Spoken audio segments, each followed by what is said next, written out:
بسم اللہ الرحمن الرحیم۔ دوستو، زندگی کے متعلق دو باتیں آپ کے علم سے تعلیم کا پتہ چلتا ہے اور آپ کے عمل سے آپ کی سوچ کا اور آپ کی تربیت کا پتہ چلتا ہے۔ ہمارے نبی کریم صلی اللہ علیہ وآلہ وسلم نے تو 1400 سال پہلے یہ تذکرہ فرمایا کہ انما الاعمال بالنیات، اعمال کا دار و مدار نیت پر ہوتا ہے۔ لیکن اب بات یہ ہے کہ ہمارے اعمال کب ٹھیک ہوں گے؟ جب ہماری سوچ ٹھیک ہوگی، جب ہماری نیت ٹھیک ہوگی۔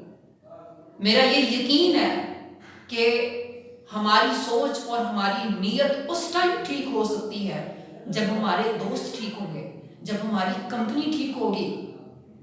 اور ہماری کمپنی ہمیں کیسے ٹھیک ملے گی؟ اس کے لیے متعلق میرا یقین ہے کہ اگر آپ کے والدین کی دعائیں، آپ کے بزرگوں کی دعائیں اگر آپ کے ساتھ ہیں تو آپ کو دوست، آپ کی کمپنی ٹھیک مل سکتی ہے۔ السلام علیکم۔